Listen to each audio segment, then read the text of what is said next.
والله ليش حب سوبنا؟ شو مسوي؟ اكيد انا هذه فترة يوم السيد انا الحمدان هو بعد هو ابونا. تفضل قول. انا عندي ابني باقي حمامه. باقي حمامه. ايش بيه ابنك؟ ها؟ ايش بيه ابنك؟ ابني باقي حمامه. انحكموا 30 سنة يا ست يا نور الحمداني. انحكموا 30 سنة؟ باك حمامة؟ والله 30 سنة مواليد 8 حمامة باك حمامة؟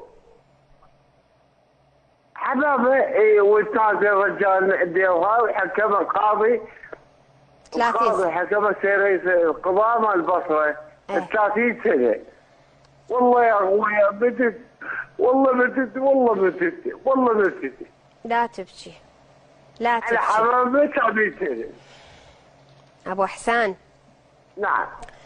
لا تبكي نعم الله عليك. تبكي. يعني رب العالمين ان شاء الله فرجه قريب، وان شاء الله ينصفك رب العالمين ويطلع لك ابنك باقرب وقت، وخلي يلتفتون حيتان فساد باقوا كل خيرات العراق، باقوا مليارات ويسرحون ويمرحون براحتهم، ووليدك باق له حمامه ينحكم 30 سنه يجيبوا الحراميه الكبار حكموهم ويجي وتسبعوا عليهم. والله مو مو الباكه.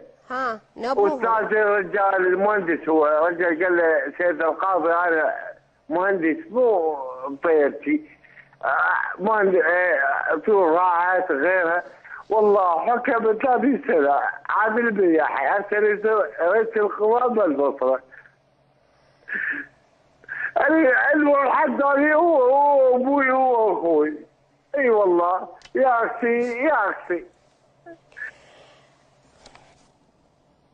أنا بدي أسأل الأخ القاضي البارحة اللي يحكي لنا عن هيبة الدولة، يعني اللي سرق حمامة انحكم 30 سنة، هسه احنا بالعدل عدل، اللي يحكم اللي يسرق إبرة أو يسرق بعير بالقضاء نفس الشيء، مو هيجي لا هيجي هيك ونص، مو العدل.